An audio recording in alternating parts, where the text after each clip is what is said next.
दया की महिमा। एक बहेलिया था। चिड़ियों को जाल में या गोंद लगे बड़े भारी बांस में फंसा लेना और उन्हें बेच डालना ही उसका काम था। चिड़ियों को बेचकर उसे जो पैसे मिलते थे उसी से उसका काम चलता था।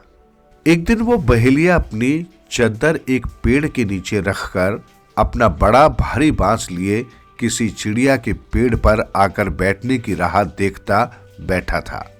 इतने में एक टिटहरी चिल्लाती दौड़ी आई और बहेलिया की चादर में छिप गई। टिटहरी ऐसी चिड़िया नहीं होती कि उसे कोई पालने के लिए खरीदे। बहेलिया उठा और उसने सोचा कि अपनी चादर में से टिटहरी को भगा देना चाहिए। इसी समय वहां ऊपर उड़ता एक बाज दिखाई पड़ा। बहेलिया समझ गया कि ये बाज टिटहरी को पकड़कर खा जाने के लिए झपटा होगा। इसी से टिटहरी डरकर मेरी चद्दर में छिपी है। बहेलिये के मन में टिटहरी पर दया आ गई। उसने ढेले मारकर बाज को वहां से भगा दिया। बाज के चले जाने पर टिटहरी चद्दर से निकलकर चली गई। कुछ दिनों पीछे बहेलिया बीमार हुआ और मर गया। यमराज के दूत उसे पकड़कर यमपुरी ले गए।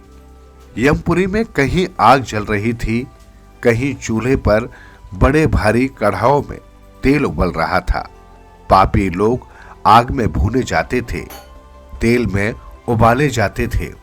यमराज के दूत पापियों को कहीं कौड़े से पीटते थे, कहीं कुल्हाड़ी से काटते थे और भी भयानक कष्ट पापियों को वहां दिया जाता था। बहेलिये के वहां जाते ही वहां सैकड़ों हजारों चिड़िया आ गई और वो कहने लगी, इसने हमें बिना अपराध के फंसाया और बेचा है। हम इसकी आंखें फोड़ देंगी और इसका मांस नोच नोच कर खाएंगी। बेचारा बहेलिया डर के मारे थर थर कांपने लगा। उसी समय वहां एक टिटहरी आई। उसने हाथ जोड़कर यमराज से कहा, महाराज, इसने बाज से मेरे प्राण बचाए हैं, इसको आप क्षमा करें। यमराज बोले, ये बड़ा पापी है। सब चिड़ियाएं इसे नोचेंगी और फिर इसे जलाया जाएगा और कुल्हाड़ी से काटा जाएगा। लेकिन ये छोटी टिटहरी इसको बचाने आई है। इसने एक बार इस चिड़िया पर दया की है, इसलिए इसको अभी संसार में लौटा दो और इसे 1 वर्ष जीने दो। यमराज के दूत बहेलिये के जीवन को लौटा लाए। बहेलिये के घर लोग उसकी देह को शमशान ले गए थे और चिता पर रखने वाले थे। वे लोग रो रहे थे। इतने में बहेलिया जी गया। वो बोलने और हिलने लगा। उसके घर के लोग बहुत प्रसन्न हुए और उसके साथ घर लौट आए। बहेलिये को यमराज की बात याद थी। उसने चिड़िया पकड़ना छोड़ दिया। अपने भाइयों से भी चिड़िया पकड़ने का काम उसने छुड़ा दिया। वो मजदूरी करने लगा। सवेरे और शाम को वो रोज चिड़ियों को थोड़े दाने डालता था।